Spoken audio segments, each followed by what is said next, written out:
Good morning, good afternoon, and good evening. Thank you for joining us today for Relevance and Sustainability, the Future of Holocaust Museums. My name is Marilyn Sinclair, and I'm the founder of Liberation 75, the largest global gathering in the world to commemorate the 75th year of liberation from the Holocaust, which was supposed to have been held in Toronto from May 31st to June 2nd. Today's program was supposed to be a keynote program at Liberation 75. At the time, we were forced to change plans due to COVID. Almost 10,000 people were registered. The goal of Liberation 75 has always been to bring people together who are passionate and organizations that are passionate about the Holocaust from around the world to showcase, discuss, and collaborate. Well, today we're doing that in a very different way than we could ever have imagined.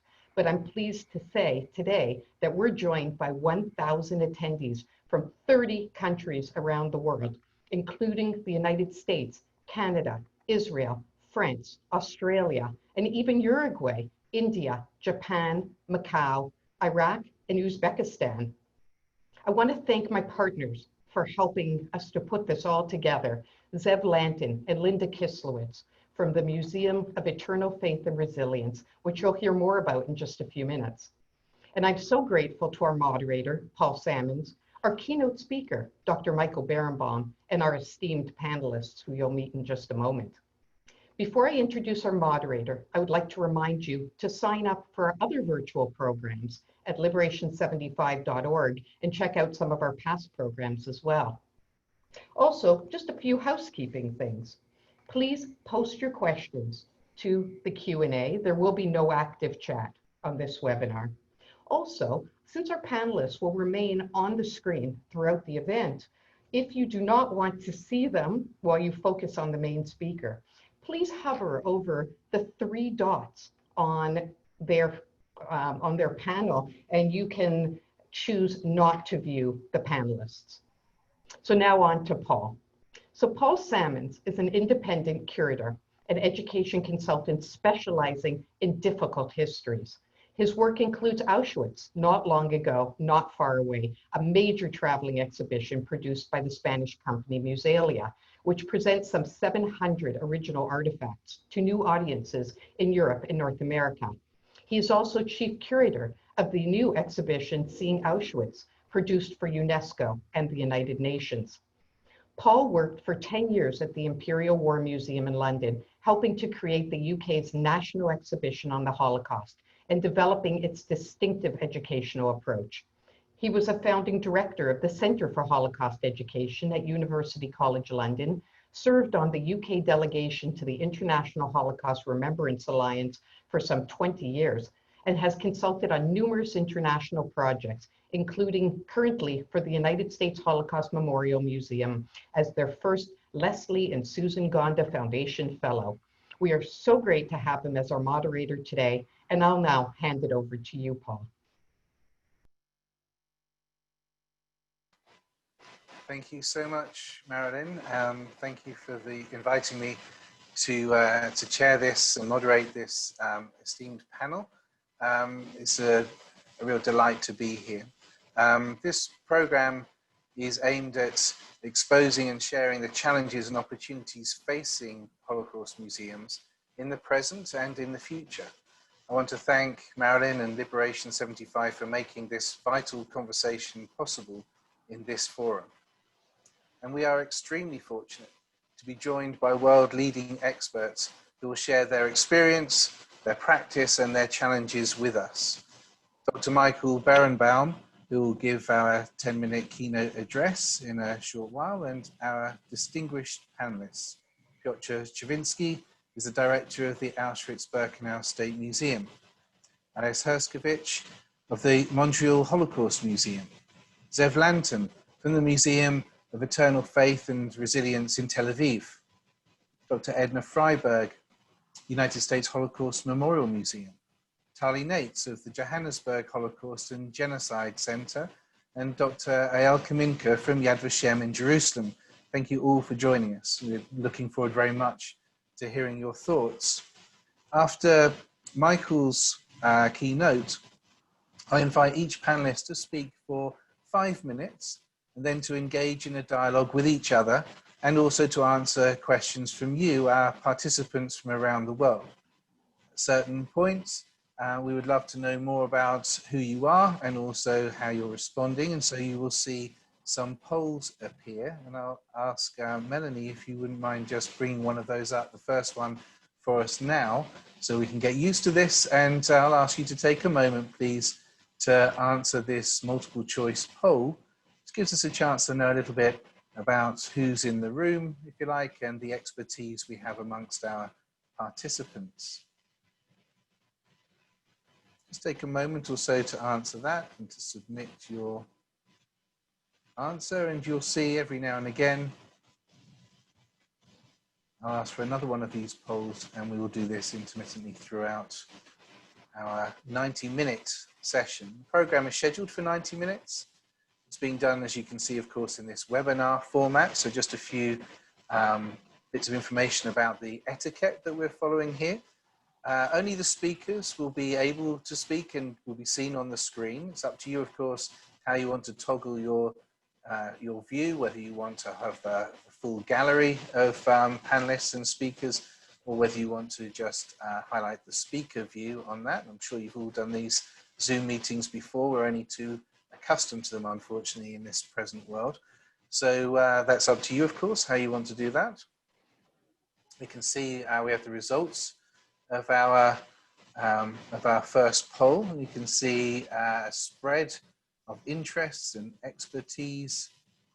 As Marilyn said, we have people joining us from all over the world, and we're delighted that you've taken this time to be with us. Thank you so much. You'll find that the chat function has been disabled. That's because with so many hundreds of people, everyone typing in their comments as we go can unfortunately be a little bit distracting. It's very hard to follow. And of course, we want you to have the opportunity to really focus on our panelists and our keynote. So we would ask you please to share your thoughts and particularly your questions, but using the Q&A function. The questions that you submit will be seen by myself and our panelists, and I will choose as many of those as we're able to actually get some of your thoughts and your points brought into the discussion after the panelists have had their say. So allow me to frame this conversation a little before I turn to Michael for our keynote.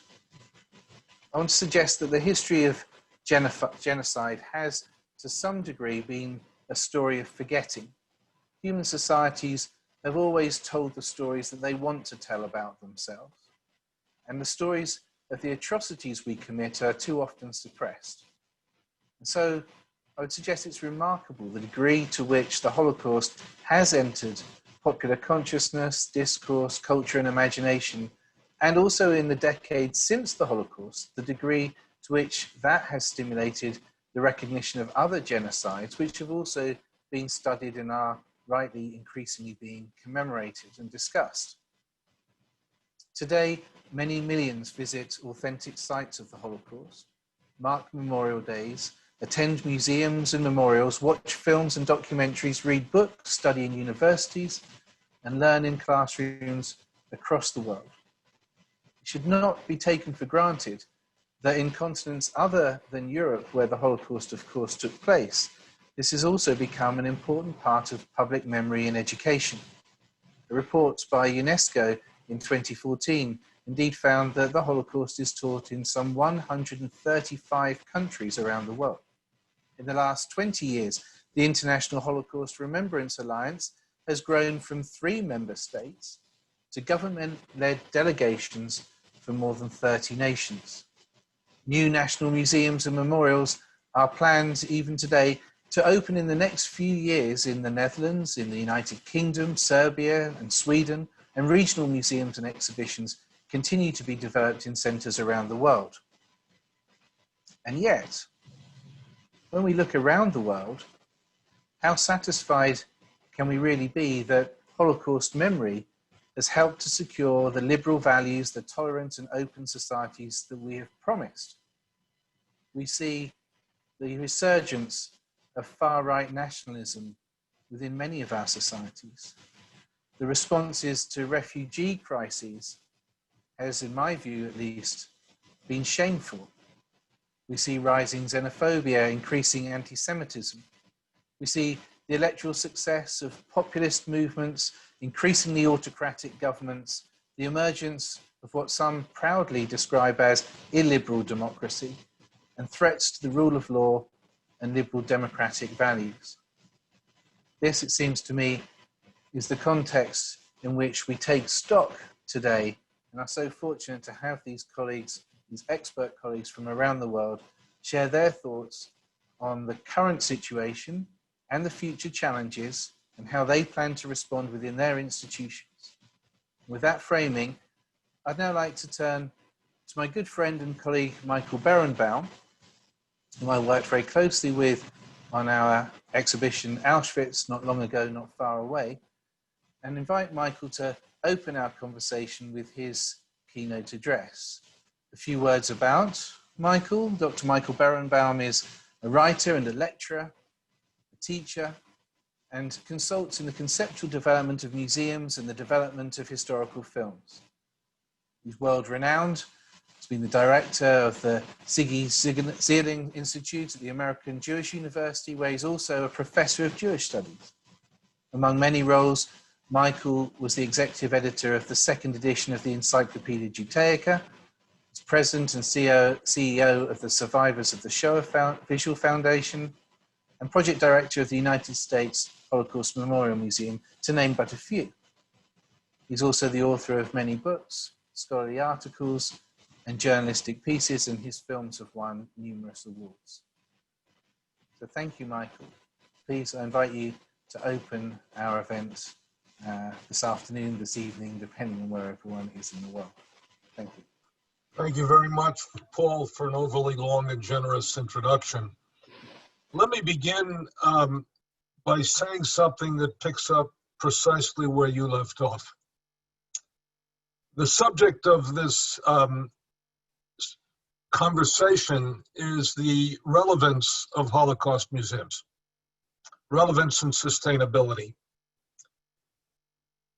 I have a dream that the Holocaust becomes irrelevant. And what I mean by that is that we live in a world in which the issues that the Holocaust raises are looked upon as something that of the barbaric 20th century that literally has no relevance to the world in which we live.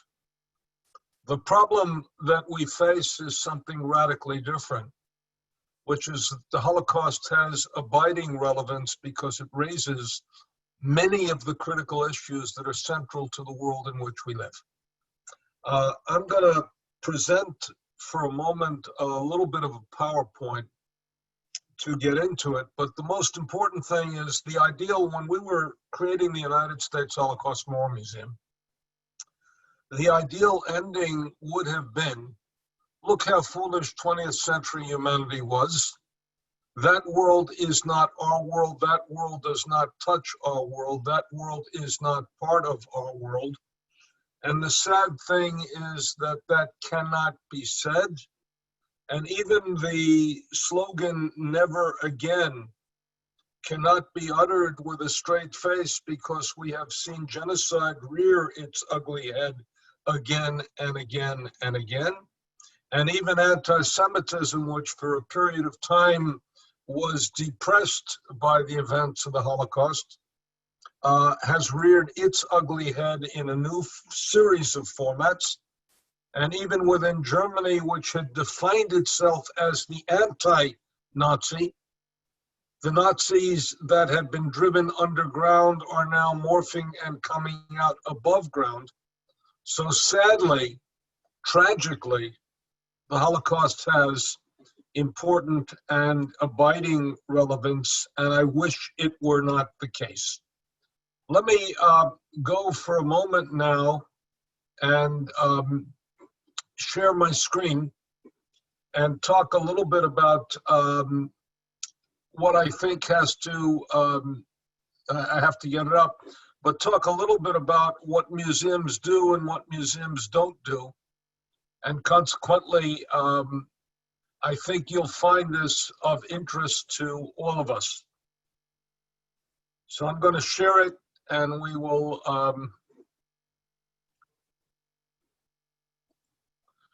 okay. I have a philosophy of museum making, which says that the museum is a storytelling institution. One of the most powerful means we have in our world today for telling a story is film, but the museum contrasts with film, as the museum has moving imagery. A film has moving imagery and a captive audience, and a museum has captive imagery and a moving audience. And that is, you visit a museum, you decide to visit a museum by the way in which you go, and you move from exhibition to exhibition. The second principle that we talk about is an old principle from the Bible itself. By the rivers of Babylon we sat and we wept as we remembered Zion. The place from which you remember an event shapes how you remember it.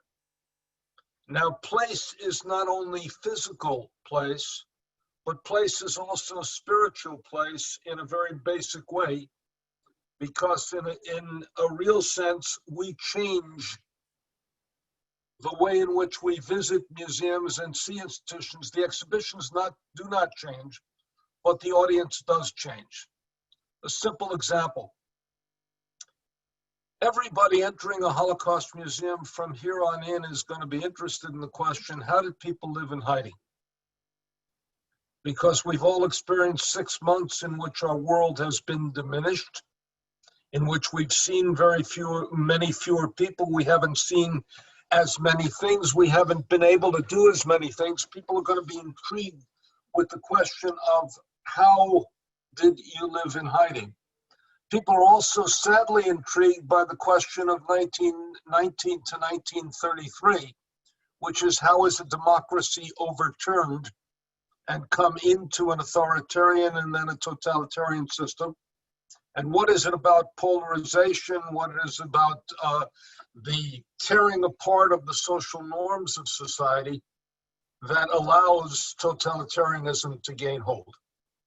A historical museum must answer 4 basic questions: what, where, with what, and how. But simple questions do not necessarily yield simple answers. What do you have to say? And you know, Paul, from our work, that the most important question you have to ask is, what's the story we want to tell? Where do we want to tell it? And consequently, it has a radically different meaning in the place. Let's use a vivid example. My friend, whom I adore, Tali, has to tell a story in South Africa that must grapple with the question and the history of apartheid. And my friend, the courageous director of the museum at Auschwitz, has to tell the story of Auschwitz, because nobody arrives in Auschwitz accidentally, and everybody understands that they're going to the, what shall we say, the sacred anti-sacred place that has become what? The capital of evil, the symbolic capital of evil in the history of the world.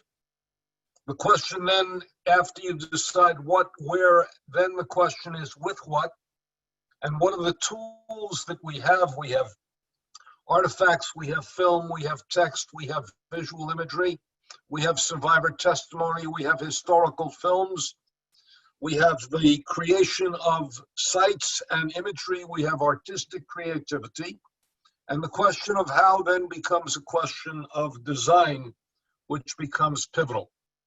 When we created Washington, we created, in one sense, something that was located in the heart of a nation's capital, and consequently we had to deal with the question of what is American about a European experience. Therefore, we began in a very bizarre way. We began with liberation, which is the way in which Americans encountered the Holocaust. But we had to show the Holocaust as using the tools of government, the instrumentalities of government. The location that we had is an interesting location. It was at the intersection of Museum Washington, Memorial Washington, and Governmental Washington, which showed the power of human beings in art and science and literature and technology. It showed the heroes of American life, and it also showed the enormous power of government. We wanted to create the antithesis. What happens when all of these powers are not directed toward the common good and not protected by the notion of inalienable rights, separation of powers, but are harnessed to an evil and to the power of government to destroy? Many of you, if not all of you, have been to Yad Vashem. Here's the creation of Yad Vashem. And Yad Vashem, because it's in Jerusalem, has a very intriguing ending. Notice here you have the two wings of the museum. And the wings of the museum concentrate your view so that you cannot see to the right of urban Jerusalem and you cannot see to the left of an industrial Jerusalem. You merely see a pristine forest. And in one sense, it suggests what an ending is, which is in the aftermath of the destruction, the Jewish people rebuilt in their ancestral land and created something of majesty and harmony. That is the answer, the response to the Holocaust. Obviously, it can only do that by hiding the imperfect elements of any contemporary society, not grappling with the turmoil, the struggle of contemporary Israel.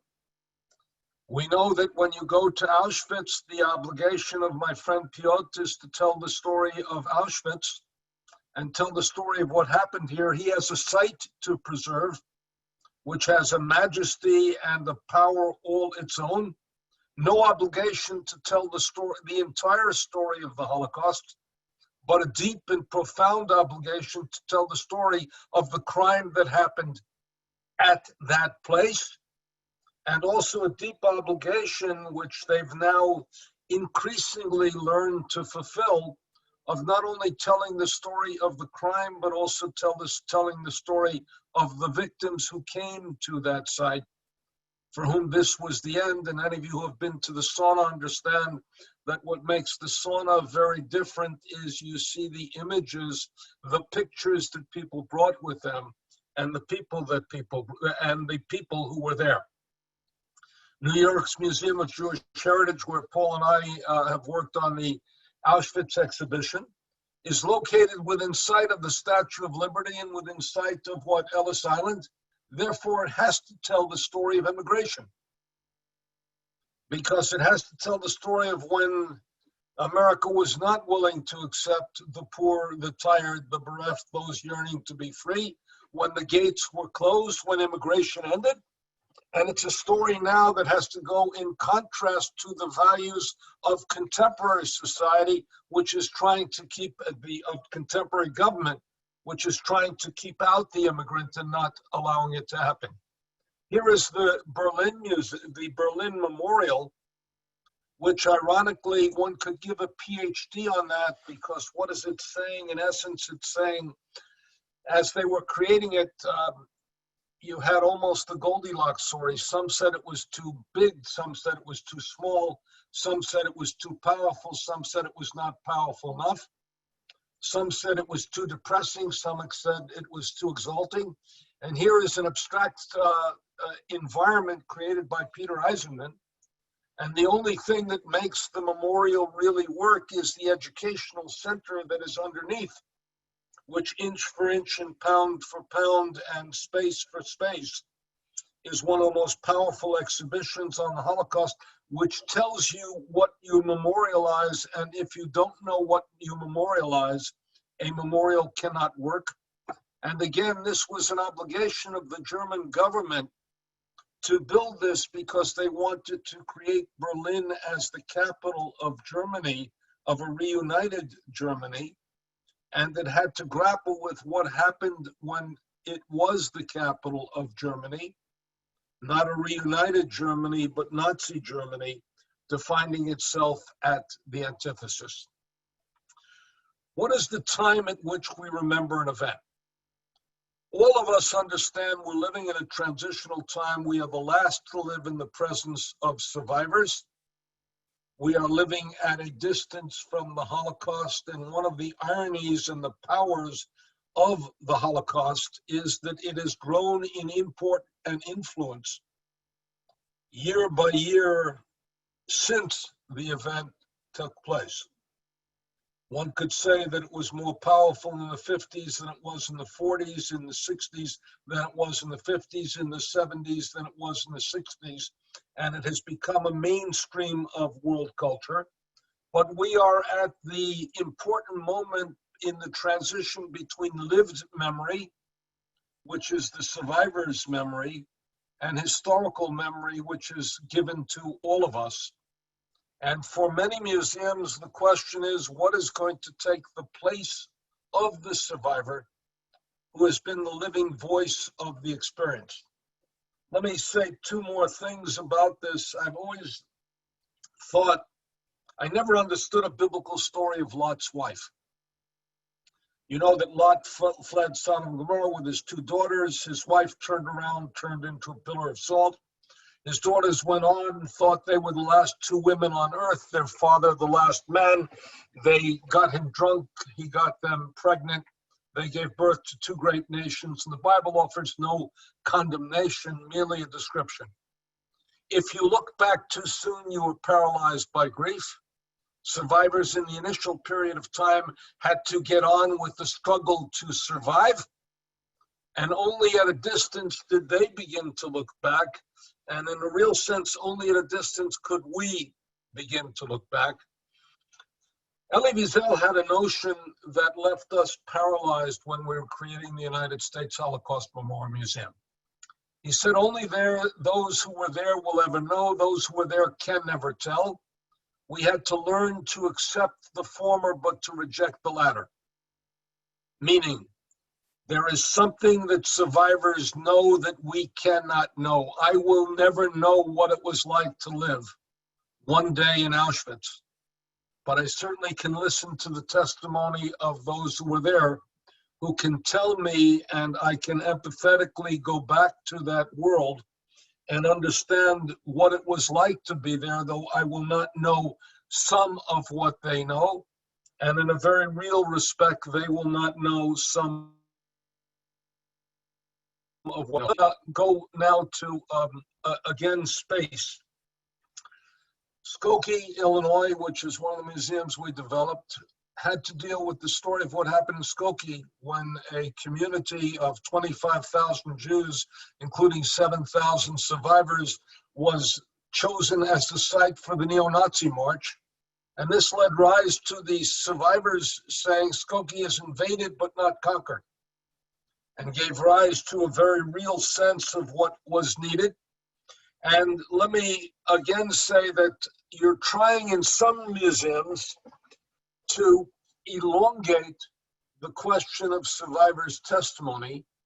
And this is the Frontiers of Memory, the New Dimensions and Testimony of the Shoah Foundation, which allows you to ask questions of the survivor in real time and get a response, because they filmed the survivor with 360 degrees with more than 100 cameras answering 1,000 questions.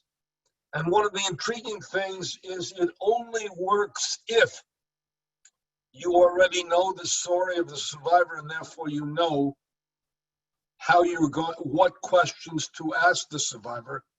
And thus we have to look at the different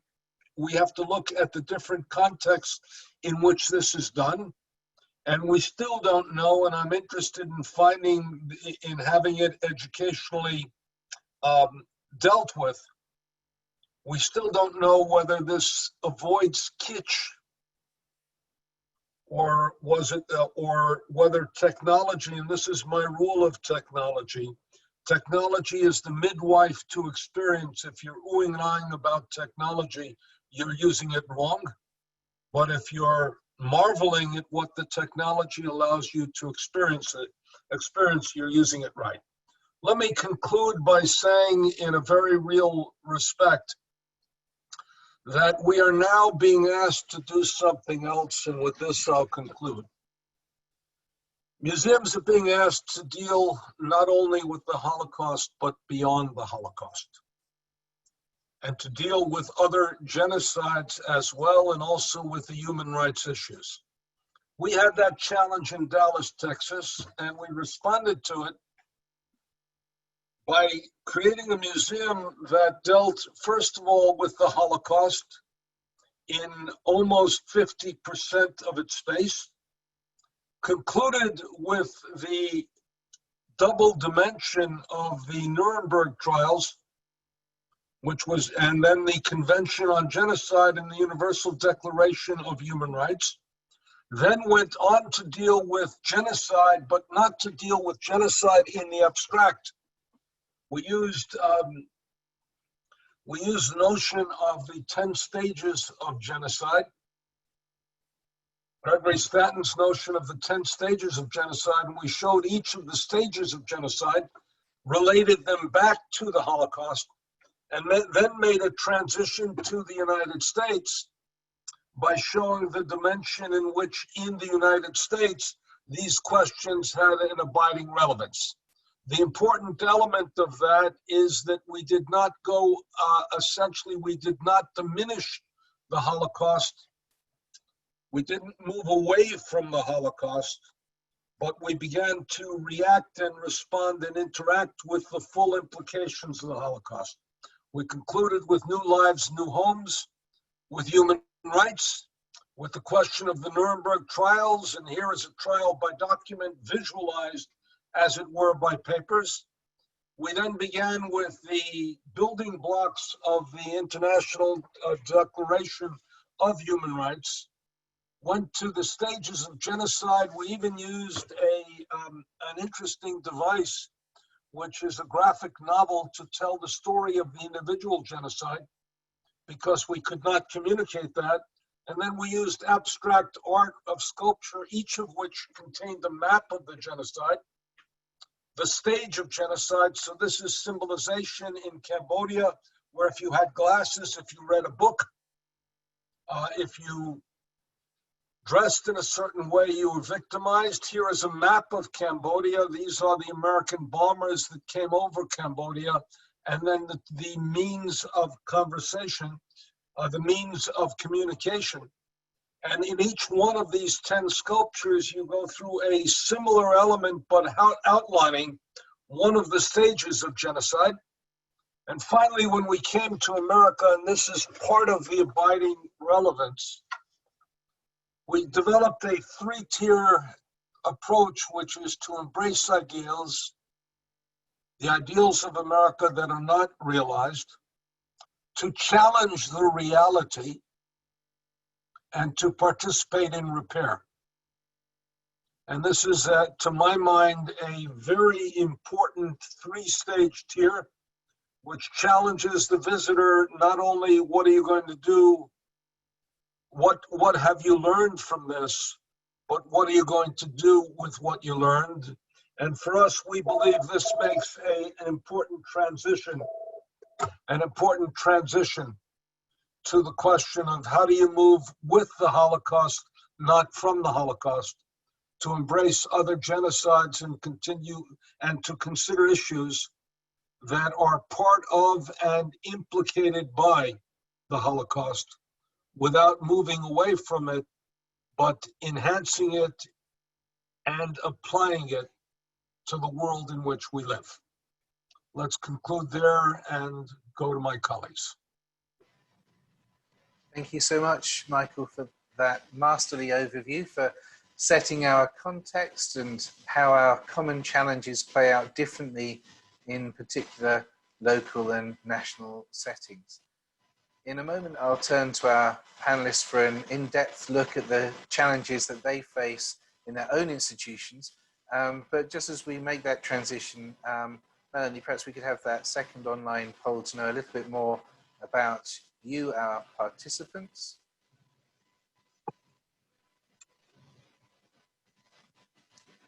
So here we're interested, of course, in where you're from, your context is.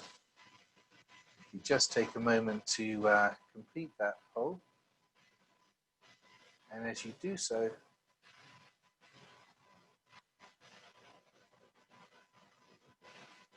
I'll ask Piotr Cywinski, the director of the Auschwitz-Birkenau State Museum, to prepare to launch our panel. Each panelist I'll invite to speak for 5 minutes each.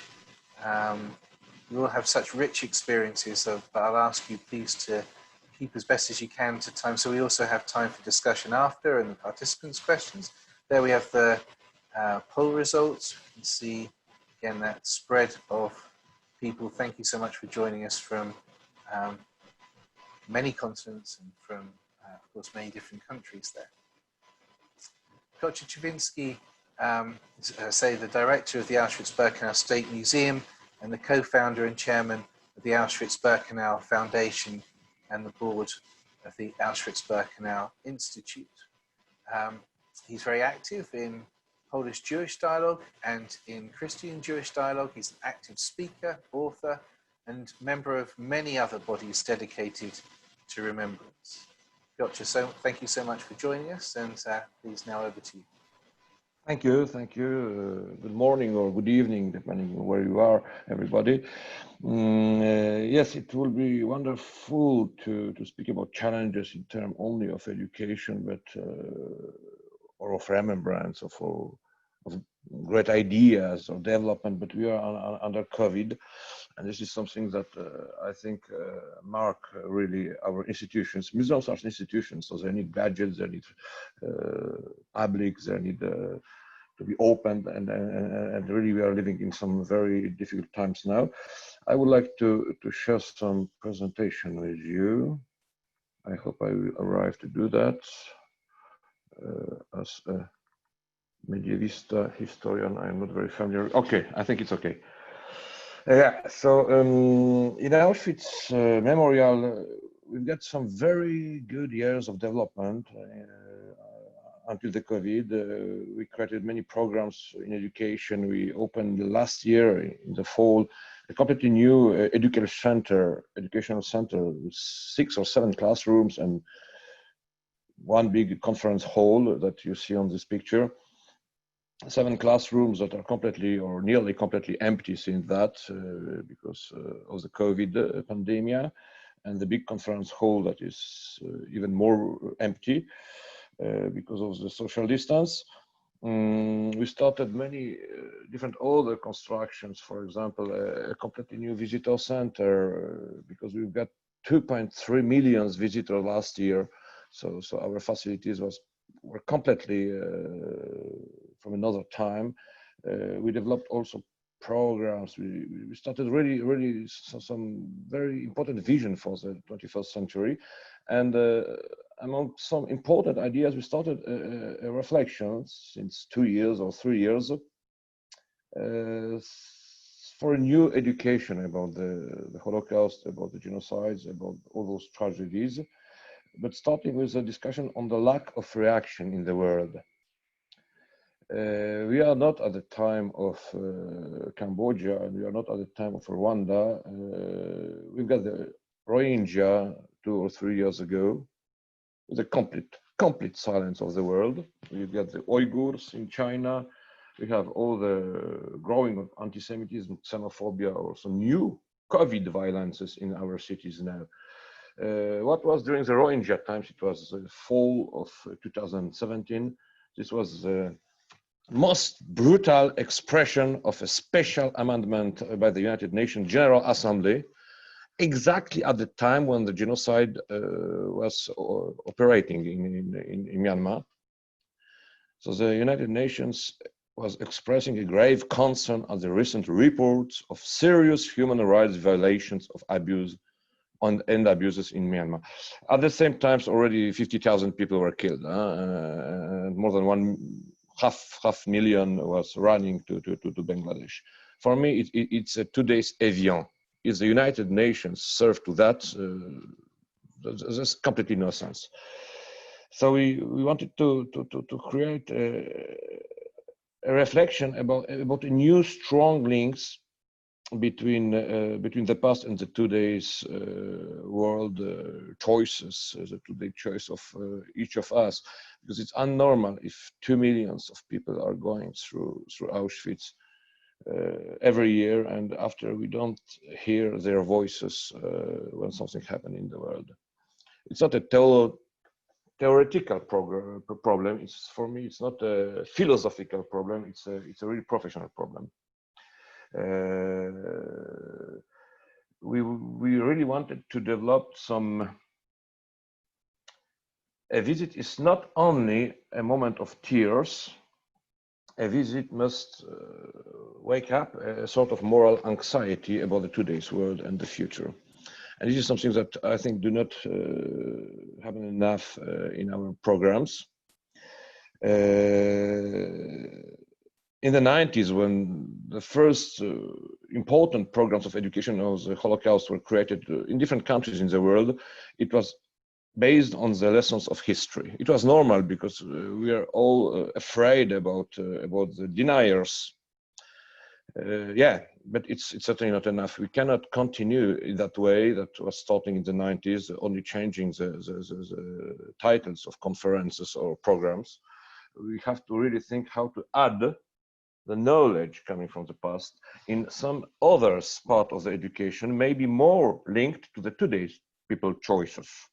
Ethics, religion, social sciences, political science, I don't know, but it has different names in different countries. The problem is that if we put, I don't have, let's say, I don't want to criticize the historical choice of this education, but it's certainly not enough. There's a step to do in order to link little bit more the remembrance with the today's people choice. And there are certainly some other lessons, programs, educational, I don't know, way that are more linked with the today's people choice. Of course, the problem, we started these reflections 2 years ago. The problem is that the COVID arrives, and here you have the number of the visitor in Auschwitz. Oh, I don't know if you see you have to put the faces up in order to see the 2020 column on the right. It collapsed completely. We are reaching 500,000 of visitors this year, majority January, February, beginning March. Of course, it destroyed completely the budget of the institution.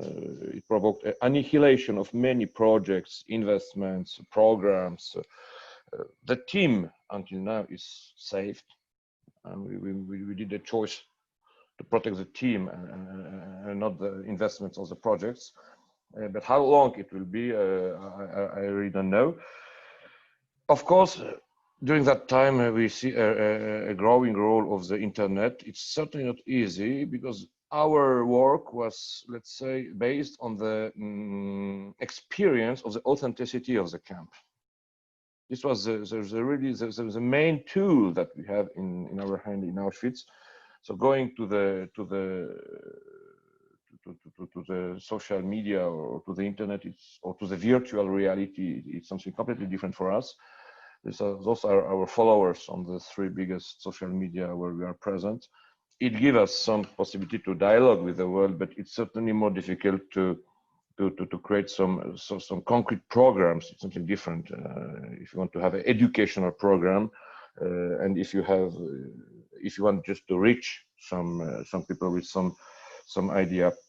To not be long, I would like to conclude that the future, the future is something that is very, very difficult to analyze now. It was already difficult before the COVID. How it will be after, I don't know. We see in many countries an incredible rising of populism, demagogy. The COVID had a complete virtualization of the media. The way that we are discussing today, it's a good image for that. But we are also seeing some new violence provoked by the situation in many big cities in the world. Those violence have some xenophobia behind them, certainly. So to reach the question of Michael Berenbaum, I think, unfortunately, it will not only be very relevant, but may be a necessity for the future, a crucial necessity to not only, let's say, continuing the remembrance and to have let's say, a good educational tools, good educational projects about the Holocaust and the history of the camps. But we have really concretely in the next future to review our methods, because the methods that are coming from the 90s are certainly not enough elaborated for the people from the, let's say, the 20s of the 21st century. Thank you very much.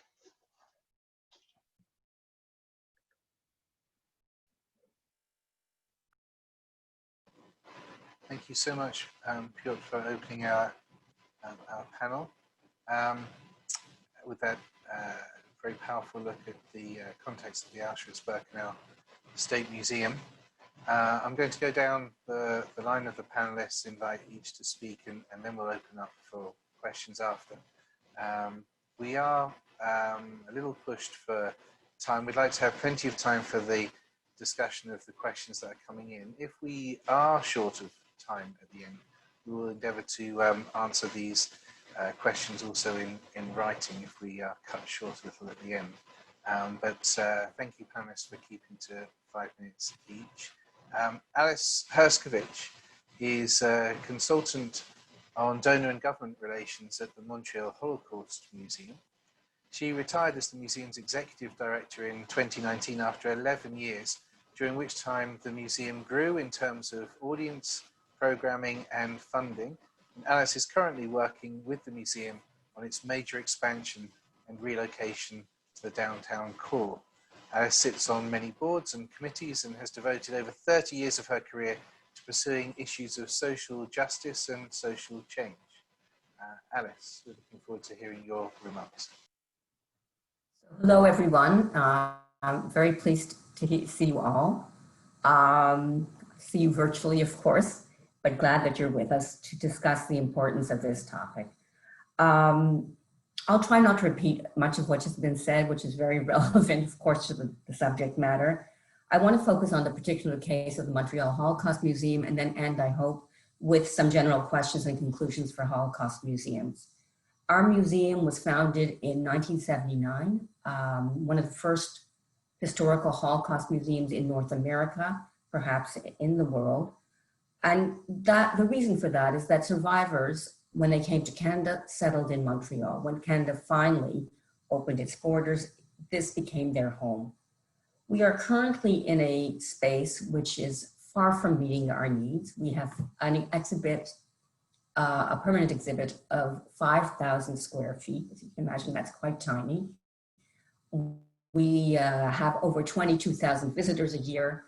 We have expanded in many different ways, including the development of over 20 pedagogical tools.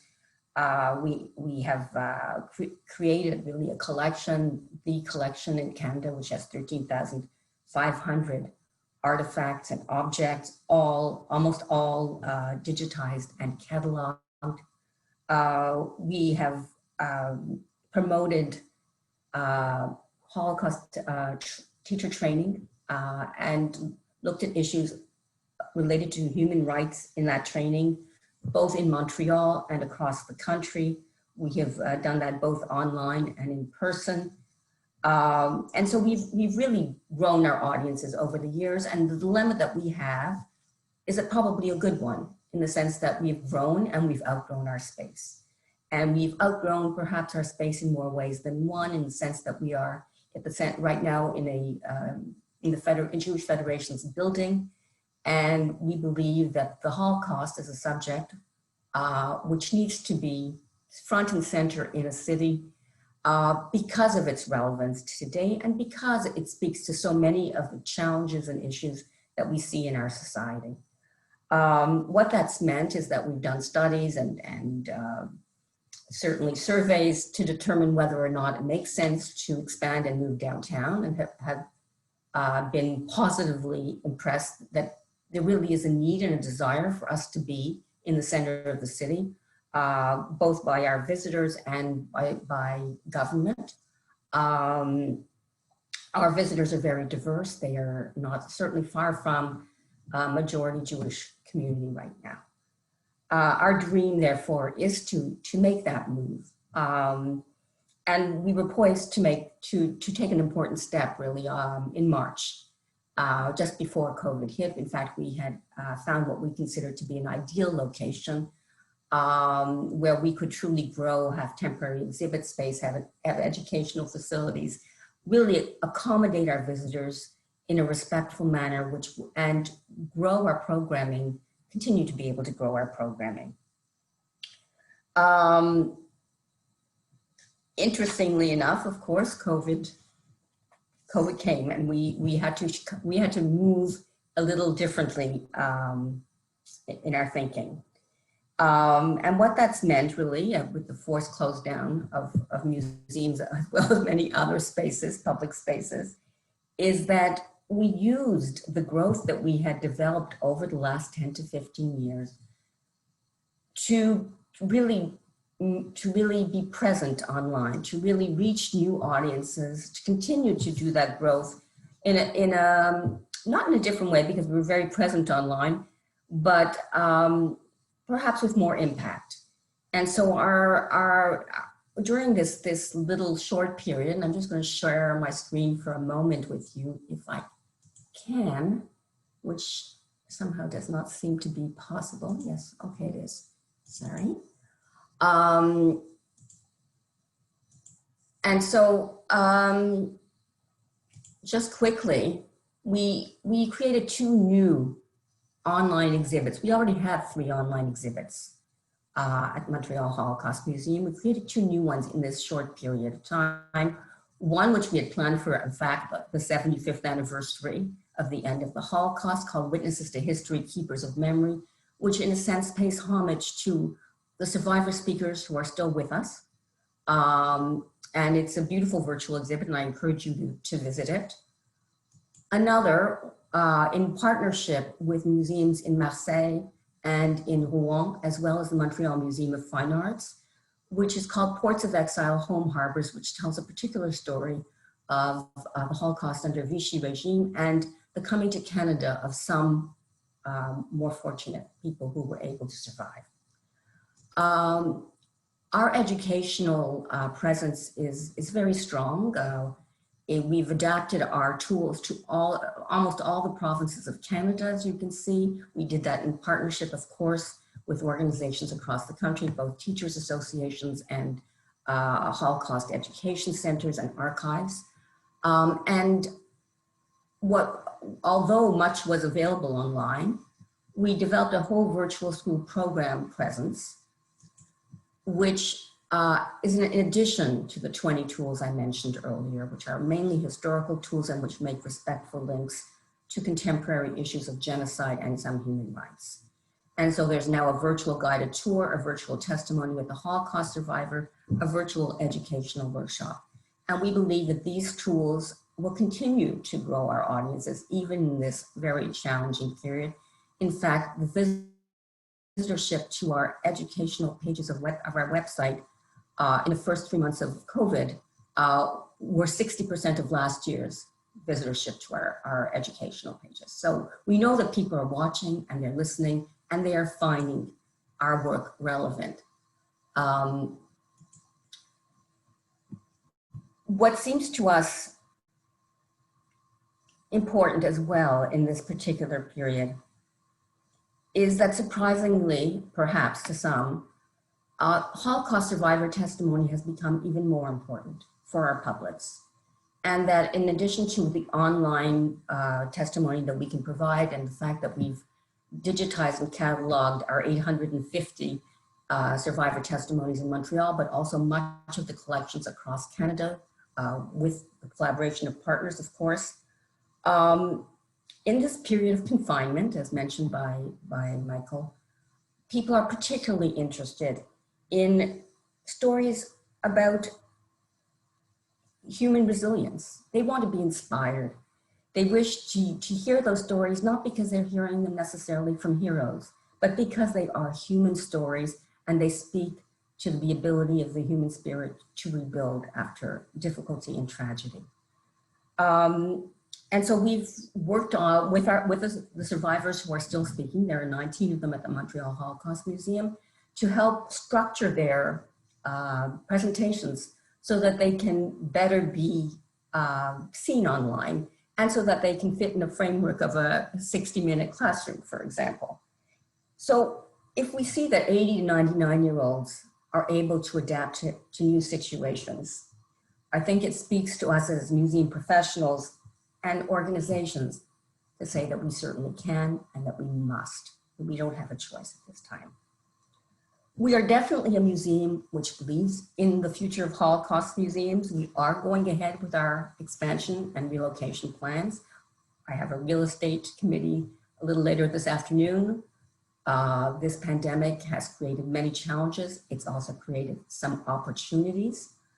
I'd like to speak very briefly to a few issues which I think are relevant to all, to many Holocaust museums. They're always a big hope. But I think our relevance and our sustainability are very clear, perhaps particularly in this period of uncertainty. We know that there is now in our societies a real calling out of issues which are fundamental issues of human rights. And many of them speak to the history of the Holocaust, not all of them, but many of them. And when we think of the question around the refugee crisis, which Paul raised a little earlier, what better place to speak about the refugee crisis, which seems to have been forgotten, quite frankly, by the media in the last while, but which is so very present, than a Holocaust museum? How can we remain silent in our programming and remain faithful to our mission if we do not speak out about systemic anti-Black racism, or in our case in Canada, residential schools which tore Indigenous families apart for a century and whose survivors suffer still, or the horrific number of murdered and disappeared Aboriginal women, again in our own country? There are questions regarding what could be the level of engagement we might want to take as museums. We believe we are an engaged museum. We developed a public position policy in 2012, and that gives us some parameters in which we will act. But we also believe that we're only scratching the surface right now. These are questions that go beyond relevance and sustainability. They speak to who we are and the history that we're trying to preserve and communicate. As museums, and specifically Holocaust museums in this particular context, our strengths are many. We have an ability to help people understand the human dimension of history. We have the ability to show experiences, to teach less formally through exhibition, and all of these are transferable to the digital world and will be present if we work now. We are, as Holocaust museums, the forerunners of oral history and have had the time to record so much. Our artifacts tell history and stories. We have preserved these means in part to honor our legacy and remembrance functions. We can use this short-term period to offer experiences online and know that they will serve both sustainability and relevance in the future. Happy to answer questions later.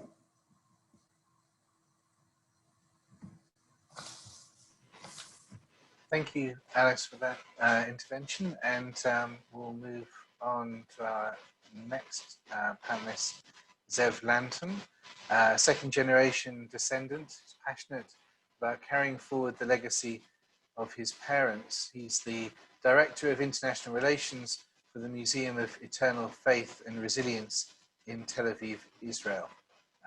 Please, Zev, your thoughts.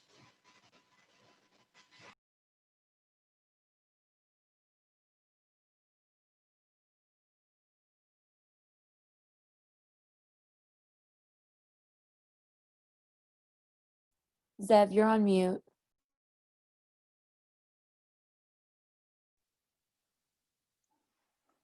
Okay, how's that? Perfect. Go ahead. Thank you. Sorry. That's easy. I was practicing good protocol. Good morning, good afternoon, good evening, wherever you are. I'm thrilled, absolutely thrilled to be in the illustrious company of such world-class colleagues and to have been part of the organizing committee for today's event. What differentiates us from the other presenters is that our building does not yet exist, but our precious contents will come from the existing Ginzach archive that does research, creates educational programs, and has been collecting artifacts, documents, and testimonies for the past 50 years. We are now scaling up to create the Museum of Eternal Faith and Resilience, which will be a world-class center to be built in the new employment zone located in the triangle of the cities of Bnei Brak, Ramat Gan, and Tel Aviv. And to the point that Michael mentioned, geographically, the location of the museum symbolizes the unity and the diversity of the Jewish people. Here's a pictograph of our current assets.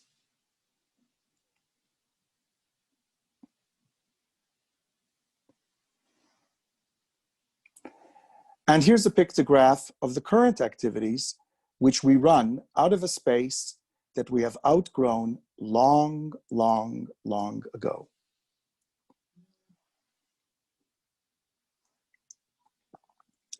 To the question of the future relevance of Holocaust museums, despite the rise in racism and anti-Semitism, in the words of an article recently published by Stephen Smith of the USC Shoah Foundation, Holocaust education works, period. Holocaust education works. What is unique about our museum? Our unique narrative is a strong focus on resilience and spirituality, which is so relevant in these times. And again, echoing what Alice said, resilience is so critical to everyone today, especially what we're going through. To illustrate this, here is but one of the many oral testimonies which we have in our archive. Picture this. A young inmate in the concentration camp has decided to end his life by running to the electrified wires. As he approaches the wires, he suddenly freezes in his place because he hears a song coming from the Sonderkommando working in the crematoria.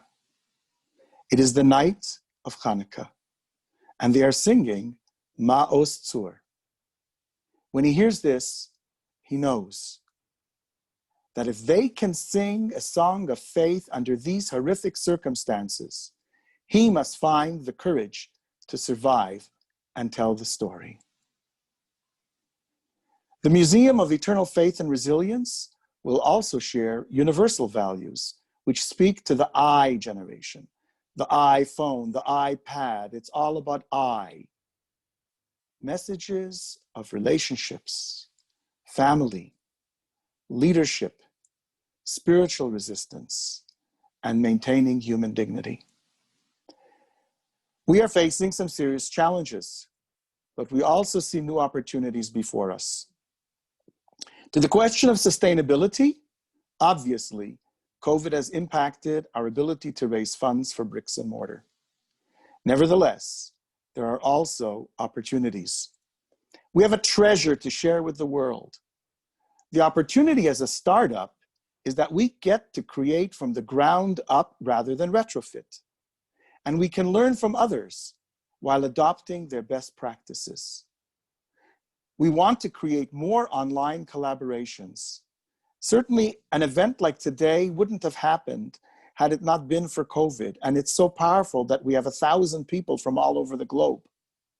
Still, as powerful and cost-efficient as online programming can be, it cannot and should not replace a museum. We firmly believe in the future of Holocaust museums more than ever, and that we need physical spaces more than ever. These spaces will be interactive, engaging, transformative, and ultimately a permanent home for the Ginzach archive. Allow me to share another slide with you.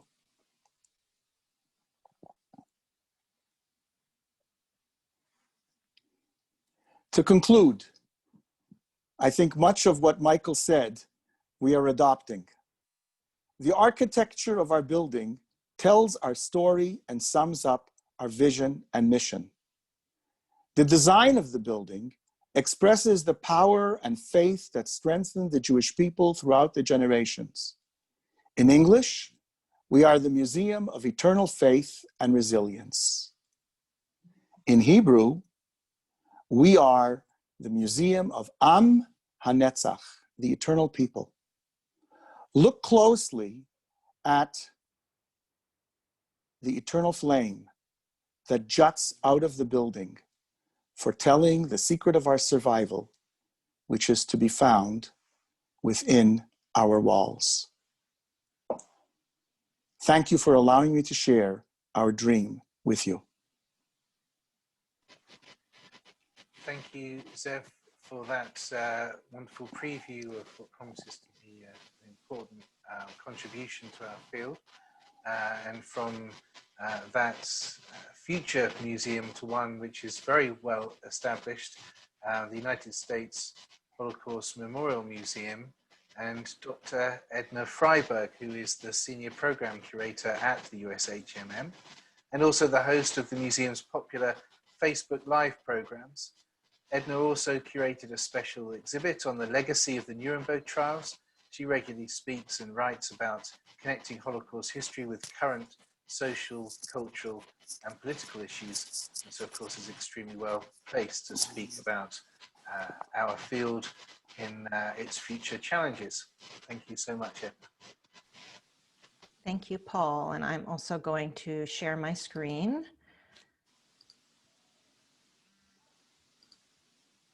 Can you see that?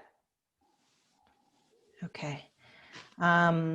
Thank you for inviting me to participate in this, and also just to discuss, I think in particular, the ways that place in both space and time, as Michael so cogently framed it at the beginning, make a tremendous difference, because no one institution owns the history of the Holocaust, no one community owns it, but the way that we talk about it and its resonance and power change and shift dramatically depending on those two wheres. I'm beginning with showing you what may be one of the most fragile artifacts in our collection. The pieces on the right are, as I hope you can see, paper flowers. You can see they are so fragile that bits of them are falling apart just from sitting there. And if you can squint, I hope you can see that they are not made from blank paper, but they are made from paper with lines and type on them. What these are paper flowers that were presented to the man pictured on the left, who was an American soldier liberating a concentration camp in the spring of '45. And a prisoner took official camp documents, forms, German language Nazi forms, and as a token of gratitude, created these flowers to say thank you for someone who had fought for his or her freedom. The photographer, my colleague, the staff photographer who was taking these shots, said that the paper conservator wouldn't allow him to talk, or like asked him to hold his breath, like God forbid he should sneeze and shatter them. So why am I showing you this? Because this is not an audience who, for whom this will be a shocking kind of story. We're all familiar that there are pieces like this that speak louder than words ever can. But it's because I want us to think, and my colleagues and I think about the challenges of COVID, not necessarily in a new way, that I want us to be looking at digital work and online work, not as something that is less than or something that we do in lieu of physical visits to our spaces, which have their own possibilities and power, but something that allows us to do things that we otherwise would not do. And that in fact, many times the digital or online experience is the optimal way to experience something. So these flowers, I think, are a physical embodiment of that, in that we can never have them in front of an audience. We can't have them on physical display in the museum. And yet our responsibility as a repository is to preserve and stabilize and in perpetuity keep them here as silent witnesses, as we have fewer physical human witnesses every day to this history. And the best and only way that we can share them is digitally. But we don't want to have them just locked away in a conservator's drawer, climate controlled, because then what's the point? It's as though they don't exist. So I open with this. I also open with this because obviously we are, as our name says, the United States Holocaust Memorial Museum. And in a very obvious sense, someone might say, why in the world, why in the hell should there be an American museum about what is overwhelmingly a European event? Michael, of course, was one of the central founding members of the staff of the museum. I've only worked at the museum for 21 years, so I'm a relative newbie. But I know that before it opened, that many members of the founding staff and many of the lay people who founded it feared that no one would come, that it would become a house of horrors on the National Mall, because it is a hard place to visit, because this is uncomfortable and unpleasant history. It's not a fun part of one's family vacation or an 8th grade class trip. Fortunately, those fears did not come to pass. This is a close-up of those flowers. So I'm showing a slightly different angle than Michael did. This is, for those who have been there, our main entrance on 14th Street here in Northwest DC, a building that has been closed to the public since March. I chose this photo because on the right-hand side, you can see that we are quite literally in the shadow of the Washington Monument. And this is a terrific piece of real estate, but it's also one that, to my mind, places the Holocaust Museum as a challenge and a cautionary tale in a city, in the heart of a city, the US Capitol, that has monumental architecture that is supposed to embody the best of American values and of aspirational values. And some of our neighbors have changed over the years. We have newer neighbors in the National Museum of African American History and Culture, in a World War II memorial, right near us, a memorial to Martin Luther King Jr.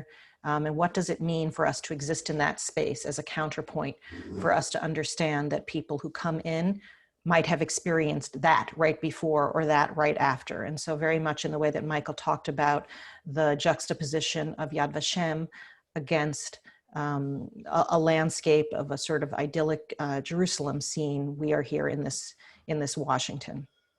So in a normal year, we get approximately 1.8 million people walking in through these doors. The last time we surveyed them, between 85 and 90% of those people are not Jewish. Many of them have little or no connection to this history. This is what the museum looks like when it is busy. I was there not long ago to pick up stuff, and it's kind of ghostly to be there. But really what concerns me more is not the lack of people. I think, this too, Gamze Yavor, this too shall pass. We will find ways to open, we will find ways to have people there again. But what is one of the things that keeps me up at night is the lack of frame of reference that the people who are coming in these doors have. That there is a decline in general teaching of history in the United States, and our visitors are approximately 85% American, with the rest being international, and a lack of historical literacy. And if you don't have a broader context or appreciation for why examining the past matters, you will just come here and have a purely emotional experience. Just wanted to have this slide also to think about the importance of place. This is the opposite side of the museum on Raoul Wallenberg Place. A couple of years ago, there is an annual event called Photo Week in Washington, where we use our walls, literally the walls of the museum. The red lines that you see here are commuter traffic. This is a major route out of the city at rush hour. And we feel that the museum has an obligation as part of our mission to be the voice for targeted people today, the voice that Europe's Jews did not have at the time. So in this case, we were confronting, this is 3 or 4 years ago, people on their comfortable drive home with the plight of the Rohingya in Burma. Also, for those who are less familiar, the Holocaust Museum is not a Jewish institution. We are unique in DC in that we are a public-private partnership chartered by an act of Congress, but our funding is approximately 40% from the federal government and 60% from private donors. So that also changes how we talk about the history, and that we do talk about it from a very American point of view. So a word, and then I'll stop because I know we are quite over time, about online material. I've just chosen randomly one of our Facebook events from the summer. One of the things that we have done and made a conscious choice educationally over the last, I'd say 15 years or so, is to try to balance this inherent tension between helping people to relate to the Holocaust and understand how it connects to their lives without stripping out the specificity in a way that I think is dangerous and leads to facile or oversimplified analogies. And it is a constant tension in there. As we have further distance in time and in space, there is that temptation and urge to just make it about good and evil, as though it's some kind of fairy tale and it was destined to happen. And what my colleagues and I know those of you on this webinar are also striving to do every day and struggling to do, is to ground it in the reality of what happened and why. So we made a conscious choice about a dozen years ago to change the way that we framed our major special exhibitions, to no longer make them about a particular place, for example, but to make them about a theme that had to do with what makes a society fall apart. What are the elements of civil society that are at risk and that need to be protected?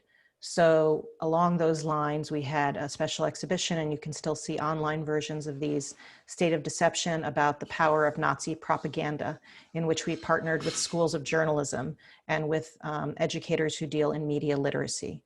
We did a deadly medicine exhibit about the complicity of physicians, nurses, and scientists during the time, and again, worked with schools of nursing and medical schools and ethicists on that topic to help them see what their role is in buoying a society and girding it against events like these. And more recently, an exhibit about collaboration and complicity, really a kind of psychological social history called Somewhere Neighbors, about social ties and what causes them to fray. So that's some of what we do. Just in closing, I'd say, we think of ourselves at the museum as what we are at our heart, which is a service organization. We are the United States Holocaust Memorial Museum, which means we are here to serve the whole US. And we have felt that more intensely during COVID, as people have been isolated, as our partners in local Holocaust organizations and educators have been without their usual resources. We know that we have a larger staff, so we have been doing digital live events, usually at least once a week, sometimes more. And the appetite is there. People are watching these on average between 100,000 and 300,000 people watch these over the course of a week or two. And so we feel that that is a way that we can be of service to the field and float all boats to provide things that people can use wherever they may be, even if they never come to this museum or another museum in the after times, whenever they come. So thank you very much. Thank you, Edna, for keeping to time, for your precise remarks, and for helping us make that relevance between the past and these present issues. Tali Nates will speak next. Tali is the founder and director of the Johannesburg Holocaust and Genocide Center and the chair of the South African Holocaust and Genocide Foundation. Tali. Thank you very much, and thank you all for all your comments. I will try not to repeat. I'm coming to you from the Global South, from Johannesburg, from South Africa, with very different, perhaps, way of looking at this history. So I will share my screen and keep my comments to very short, pertinent comments. You're looking at the Johannesburg Holocaust and Genocide Center that was founded in 2008, moved to its newly constructed building in 2016, and officially opened its permanent exhibition only last year in March 2019. We are a center of memory, education, dialogue, and lessons for humanity. And we explore the history of genocides in the 20th century with a focus on the Holocaust and the 1994 genocide in Rwanda. So we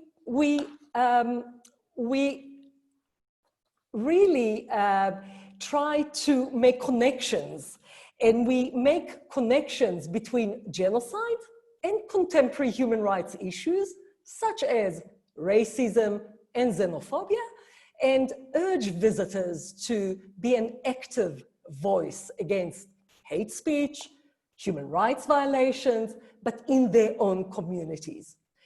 This focus is especially important in South Africa as we continue to confront our legacy of colonialism, apartheid, and racism.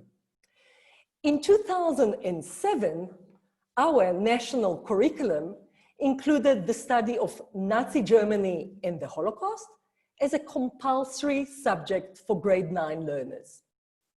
The thought was that through learning first about the Holocaust and only then about apartheid, students would have a better understanding of human rights, but also of peace and of democracy. Holocaust education is supported through 3 independent centers in South Africa, in Johannesburg, Cape Town, and Durban, and we cooperate with each other under a national association that is the South African Holocaust and Genocide Foundation.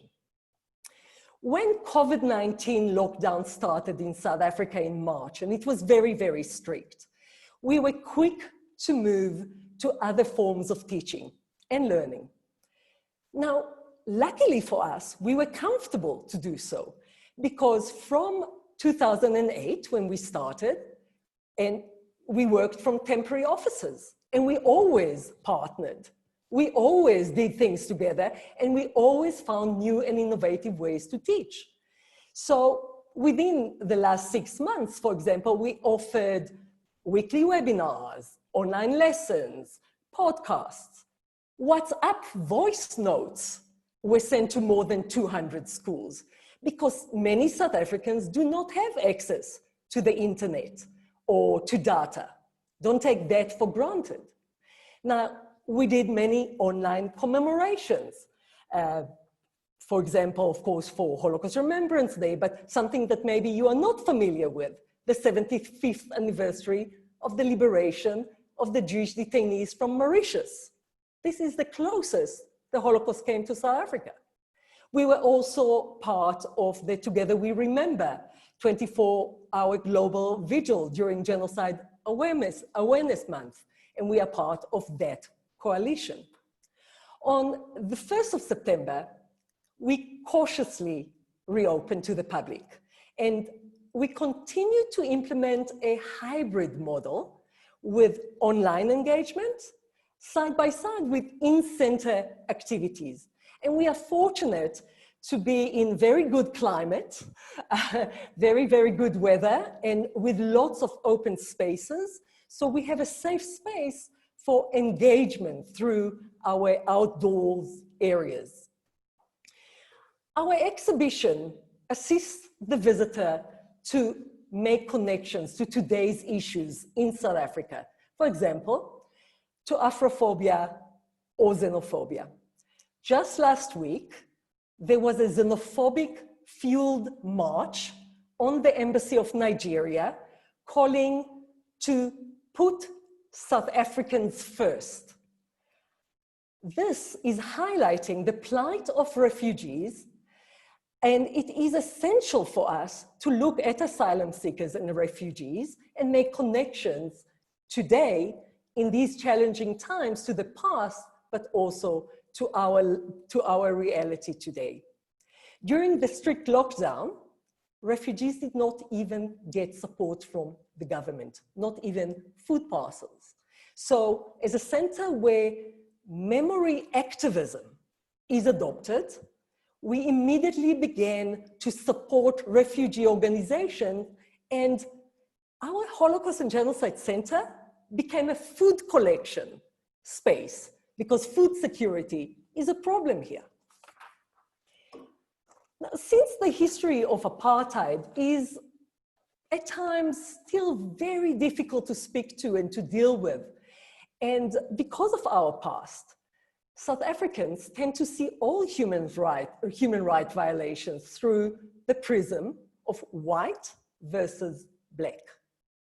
Now, through the case studies of the Holocaust and of genocide, we remind the visitors that racism is beyond the color line, and it serves as an entry point to allow for a safer and more open discussion on issues of today, for example, around racism. We launched in 2017 at the Salzburg Global Seminar, and in partnership with Aegis Trust Rwanda, a program towards prevention of atrocity crimes in Africa called the Change Makers Program.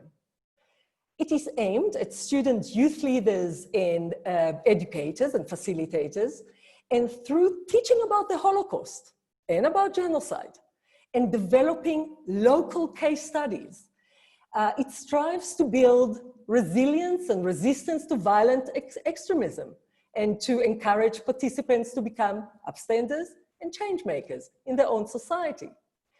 So far, this program was launched in 12 countries in Africa, including Nigeria, the Gambia, Mozambique, and many more. Our challenge now is how to continue with this program, as the needs are urgent, and we're getting calls, for example, from Cameroon at the moment. But how do we do it during the pandemic? We are not sure.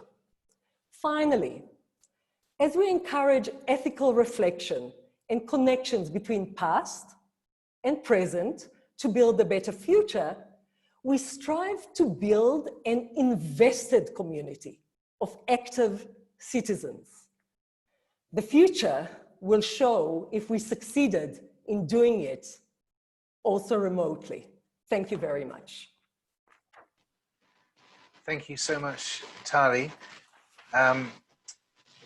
Friends, colleagues, participants, I think we were unrealistic when we felt we could manage 5 minutes for each presentation, given the depth of experience and the richness of the ideas that were going to be brought to us this evening. So rather than cutting those short, we are extending our time just a little to make sure that, first of all, we have our time to hear from Dr. Eyal Kaminka, who I'll introduce in a moment, and also to have a short piece of time at the end for some discussion and to try and do justice to some of the excellent questions that are coming in.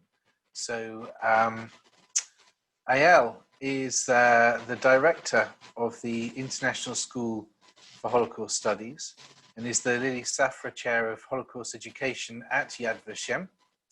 He is an influential educator, author, and also a management consultant with a wealth of experience in the Israeli education system, having worked at all levels from the most senior administrator to the classroom. His background, his experience are multidisciplinary, experience in education, management, and organizational consulting. Eyal, thank you so much for joining us. We're delighted to hear your remarks. Thank you, Paul, and I'll try to be respectful for the participants' time.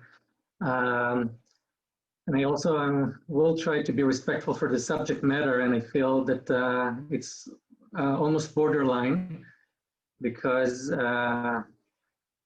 okay, so I will make some sound bites, and you will hear the word sound bites a few times when in my talk, and I'll try to limit myself only to titles and to questions and not to drill down to the subject matters. So I didn't come to present Yad Vashem, and I didn't come to present the museum. I came to talk about relevance and about sustainability and about the future. And I think this too much is lacking from our discussion. I wanted to talk, again, I will be limited a little bit, to talk about four main challenges that the future holds, that the present holds in terms of Holocaust education, commemoration. So the first one is the word sound bites, and I'll talk about it a little bit more in a minute. The second is the gap between knowledge and awareness. The third is the word relevance, and the fourth is problematic world trends, which Piotr a little bit spoke about, and other people, including fake data and anti-Semitism, etc. So I'd like to also share, and please tell me if you can see that. So first of all, I want to say that the story of the Holocaust is being told mainly in three places.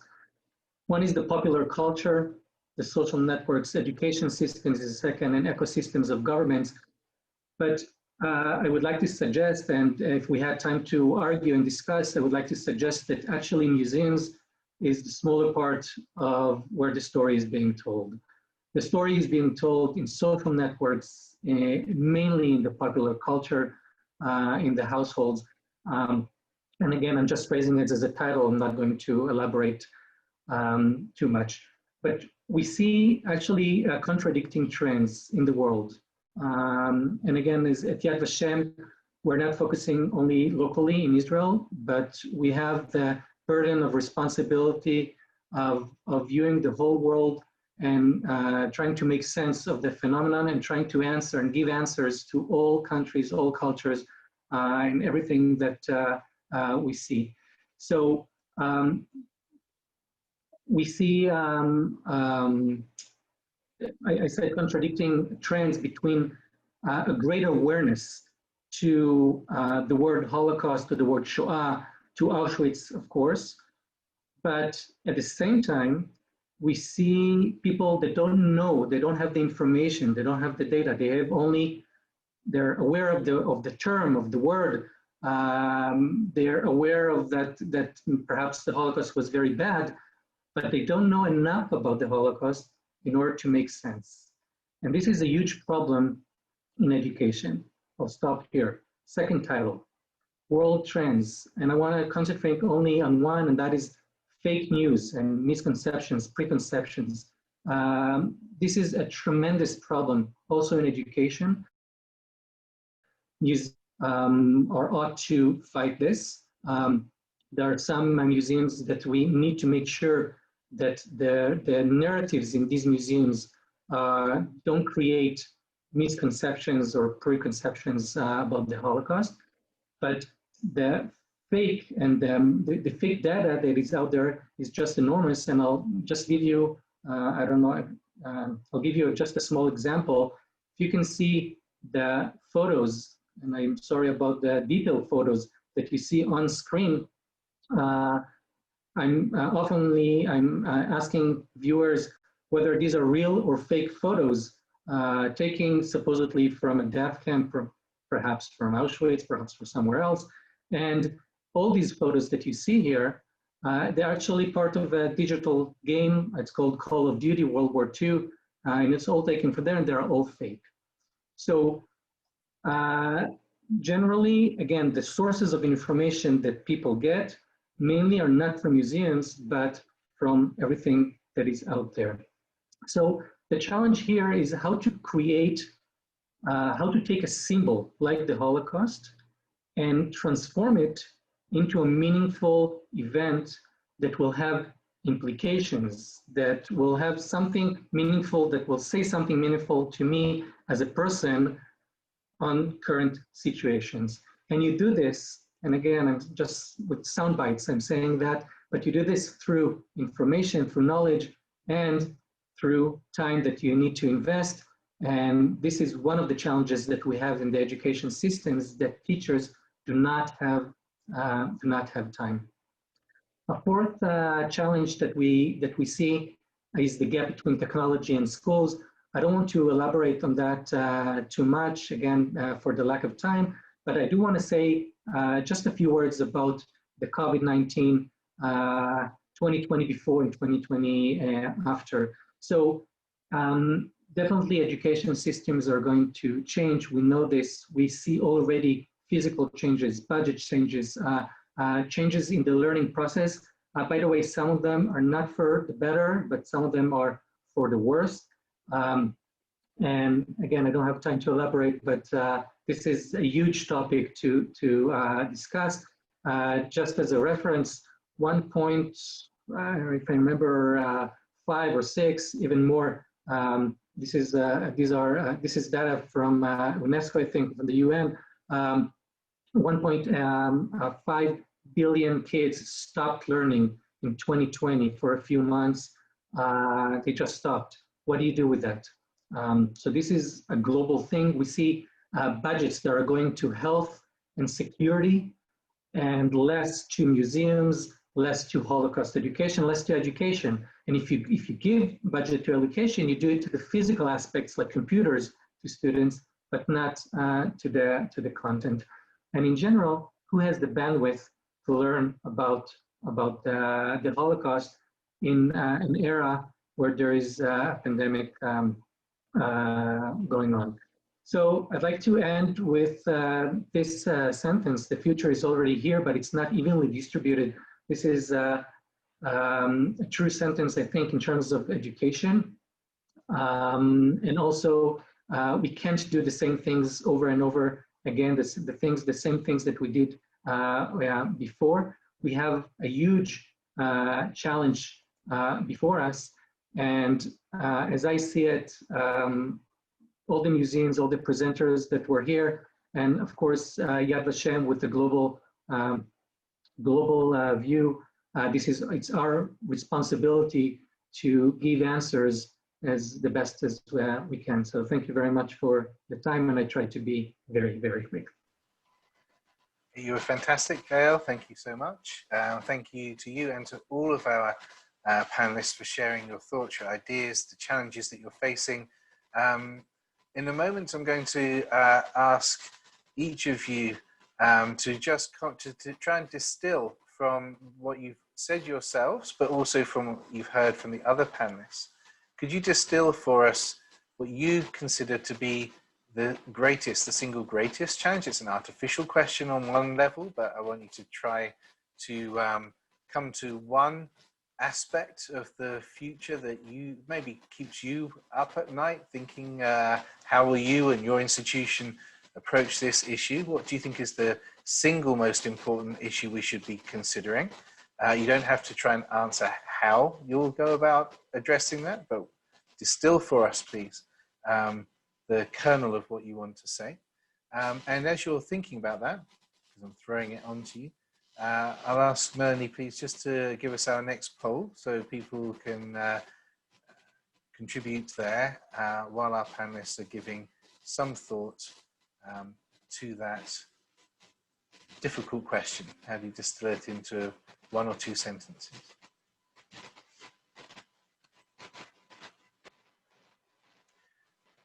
As you contribute to that poll as well, and as our panelists think about this question, just to thank all of you that have remained with us as we have gone over time. We know that some 90% of people are still with us, which I think is testament to the quality of the discussion and the debate so far.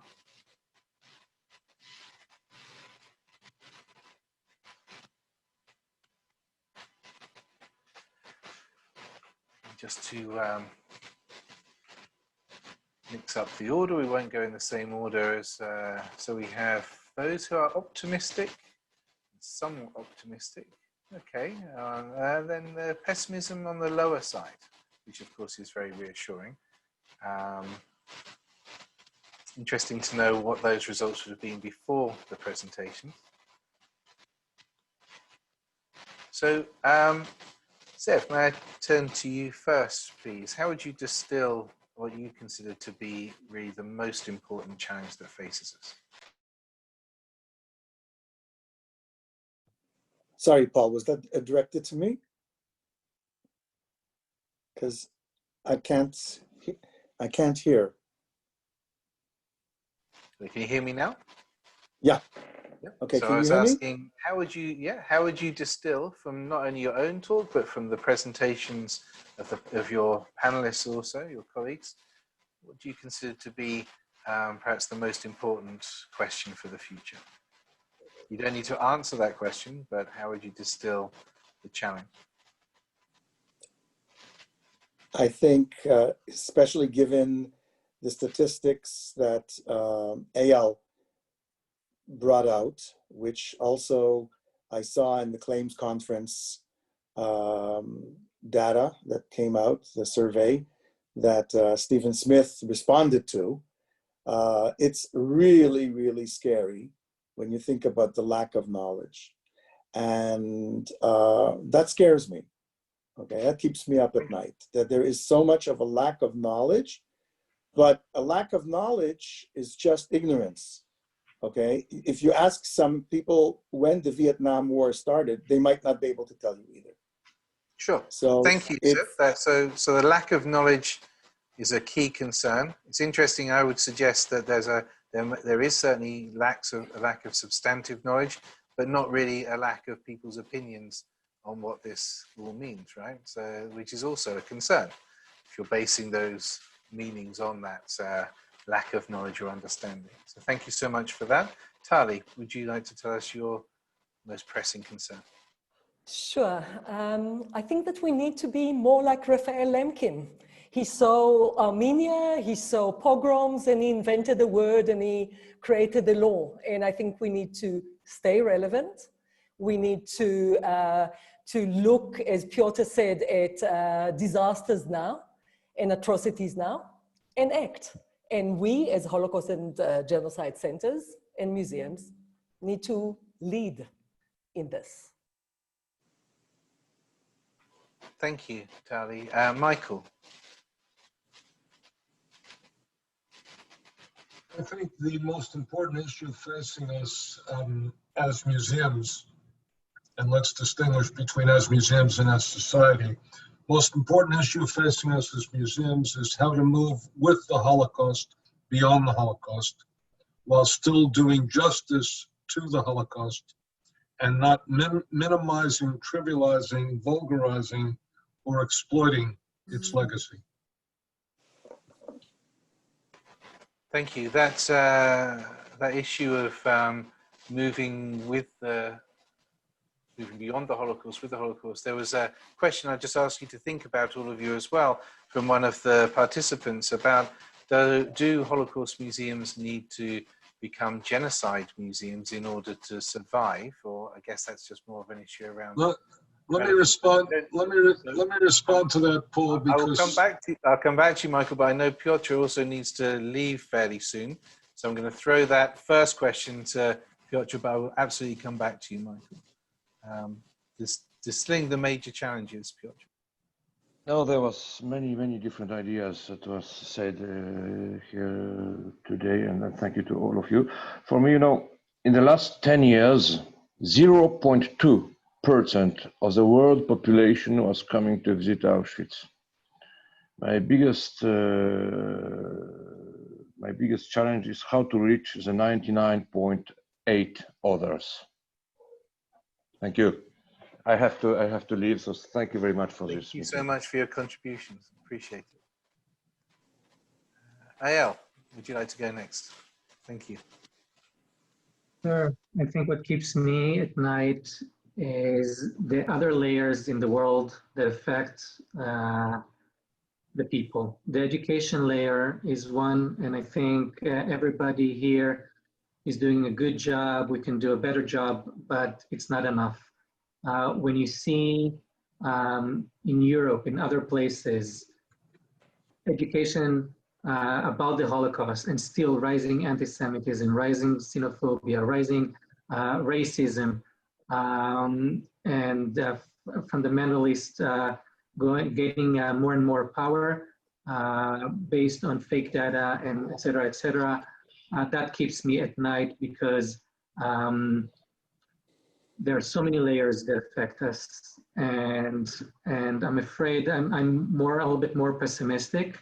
So in every there is a quote saying, we must fight the lack of probability with the hope of possibility. So I'm still hopeful for the possibility, but I'm seeing what's going on right now, and that keeps me at night, to be candid.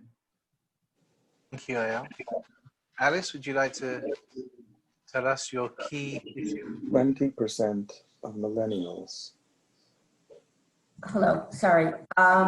So my answer is not very different from some of the others. I'm most concerned about how we remain true to who we are, because I believe we are Holocaust museums, and nonetheless assure relevance, not because it's our survival, much more because we have a role of education, which can help prevent and influence what's going on in our world today. I think that's part of our legacy. So the balance is the question. How much?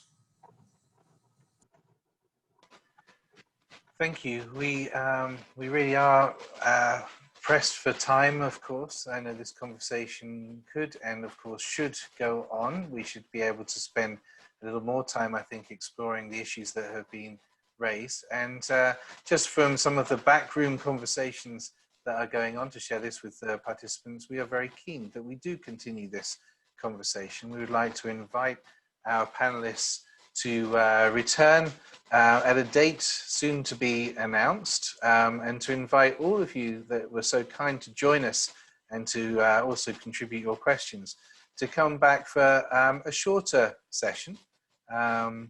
We won't take another 90 minutes because we've had the presentations, but to focus in on the questions and the issues that are emerging that we would like to give some more time to and to continue to explore.